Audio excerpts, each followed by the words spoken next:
Hi students, we're going to look at supply and demand in this video, and then we'll move on to some of the later topics you'll cover as you read through the book. We'll cover those in later videos.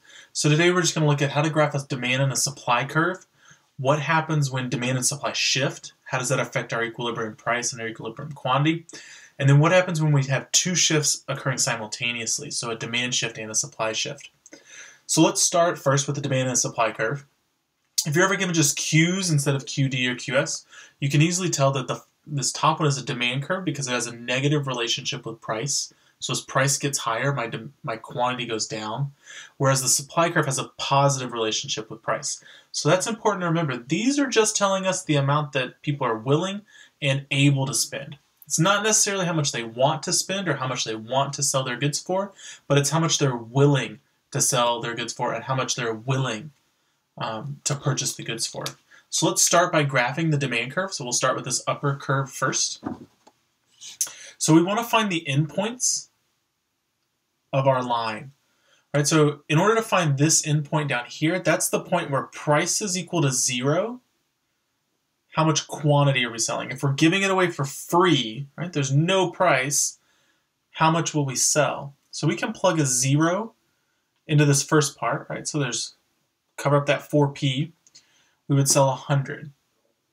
Right, so that one's usually pretty easy to find, right? We just plug a 0 into this portion, that gives us the 100. On the other side, what price do we need to sell? How high does the price need to be so that we sell nothing? Right, so that's the interpretation or the intuition behind that higher price. And so we can find that by setting quantity equal to 0 and then solving for P. And what we find is that at a price of 25, people are not willing to purchase anything. So for whatever market this is, and I'm not going to label it because we can do these for all the markets, but whatever market this is, at a price of 25, they don't want to sell it. And when it's free, they're willing to buy 100 units of it. Now, normally I would just draw a line in here, and when we talk about supply and demand, I'll just draw lines, and we'll do that in just a second. But for this one, I'm actually going to calculate it first so I can figure out if it crosses down here or if it crosses at the top. When we're looking at demand and supply, the idea of equilibrium is that there's no shortage, no surplus. The amount demanded is the same as the amount supplied.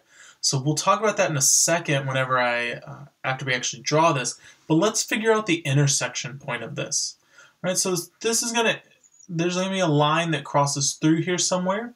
We find that line by setting quantity demanded equal to quantity supplied. So what we have is 100 minus 4p is equal to 6p. 100 is equal to 10p. P is equal to 10. Right? So I'm dividing both sides by 10. 10, 10. So at a price of 10 and a quantity, we can get that quantity by taking that 10, right, and plugging it back in here. We find that quantity is equal to 60, right? So I'm going to let this draw over my face. Don't let that bother you.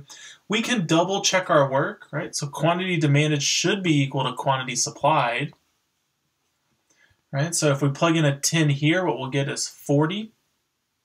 100 minus 40 is equal to 60. So good, right? They're both equal to each other. That's what we want. So what that says is that a quantity of 60, that's where these two lines will intersect. So that's our supply curve and our demand curve.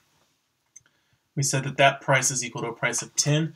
We have now drawn our supply and demand curve given two lines, right? And we've been able to calculate price and quantity. So you should be able to do this with any two equations.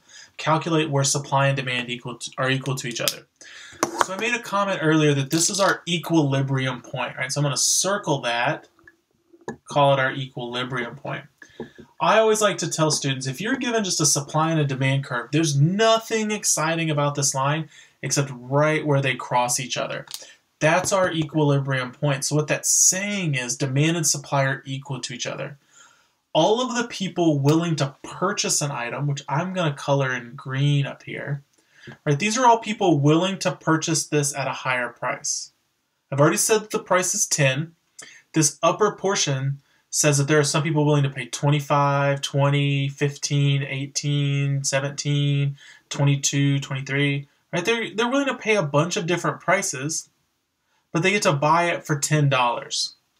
Everybody who is willing and able, right, because demand talks about willing and able, everybody who's willing and able to purchase it can purchase it. There are 60 of those people.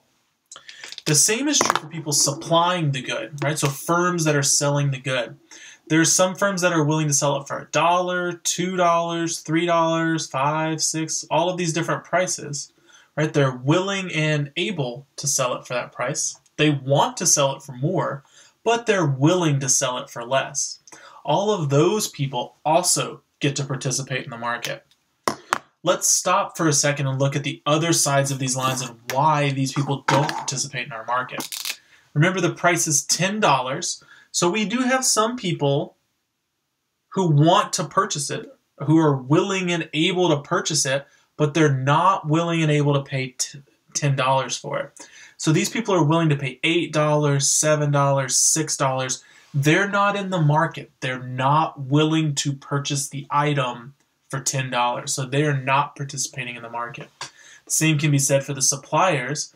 There are some suppliers who are willing and able to supply this good, but they're only willing and able to do it at a higher price. They're willing to sell it for $11, $12, $15, $20, $25. We have a lot of firms that are willing to sell it for, but they're not participating in the market. They're not willing to sell it for our equilibrium price. So I'm going to erase this real quick, and we're going to talk about what happens when price is above or below equilibrium, because those are both interesting topics to talk about. We see these in the terms of price ceilings and price floors. Price ceilings put an upper limit on the price that firms are allowed to charge, while price floors set a lower limit. So one of the most popular price floors is minimum wage. One of the most popular price ceilings is rent control, which you'll read about in your book. Right, so let's just look at, for now, what happens when the price is above equilibrium. So we've determined that equilibrium in this market occurs at a point where the price is 10 and the quantity is 60. So let's look instead at a point, let's say $20, right? Let's go really high. And let's say that the price is at $20. Okay, I'm going to erase this equilibrium point so we can talk about what happens when we're not at equilibrium. All right, what happens when the price is $20? Okay, so we do have some people up here who are willing to participate. Right, we'll actually calculate this using this example as well. And we have some suppliers who are willing to supply it at a very high price. However, they're not going to be able to participate in this market, primarily because the price is so high, it's above equilibrium. There's these people right in this middle category that we want to talk about. There are firms here that are willing to sell it for between $10 and $20. They're not getting to sell their product. Right? There are people willing to purchase it between $20 and $10. They're not getting to purchase it. Right? So think of that link. We have firms willing to sell for between 10 and 20. We have people willing to buy between 10 and 20, but they're not able to because somebody has come in and said, no, the price has to be $20. And as a result, we have very few people participating in this market. So just how many people are participating in this market? Let's use our demand curve to calculate that. So we're interested in the quantity demanded when the price is equal to $20. So I'll just plug a 20 into our demand curve. What we have is 100 minus 80. Demand is equal to 20 units. There are only 20 units being sold in this market. There are a lot of people willing to sell it for $20, but there's not very many people actually selling it for $20. Let's find out how many people are willing to sell it for $20. We'll plug in a 20 into our price equation for the supply curve, and we find that there are 120 people. We'll just draw that out here. 120 people willing to sell it at such a high price. So this gap is known as a surplus. Right? So this 100 unit difference is known as a surplus. Right? We have 120 people willing to sell it and are able to sell it. We have a lot of suppliers. However, only 20 people are willing to purchase the good. So we have a surplus of production. Think of what happens when businesses have surplus, when they've produced too many items. Typically, they start lowering the price in order to try to sell some of that surplus. So as we go about selling at a lower price, we're moving along the supply curve. We're making downward shifts along the supply curve. As that price comes down, more people are able to purchase it, right? At lower prices, we sell fewer goods, but more people are willing to purchase it. Eventually, if this wasn't a law set in place, we would get to our equilibrium price and quantity, where everybody who can buy it will buy it, and everybody who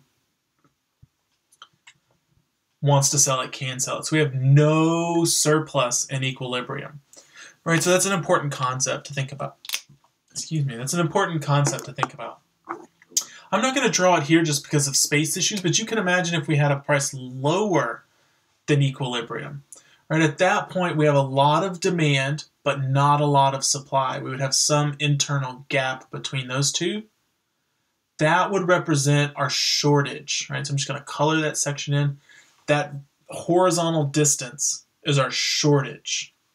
Right, same things happens when there's a shortage, when there's not enough of a good, people start selling the price, and we move along the demand curve to get to a higher price, lower quantity being, or more quantity being sold in the marketplace. So this is just an overall look at graphing the supply and demand curve, figuring out what happens when price is above equilibrium, and figuring out what happens when price is below equilibrium. In the next video, we'll actually just draw some supply and demand graphs and talk about shifting supply and demand and how that affects price and quantity.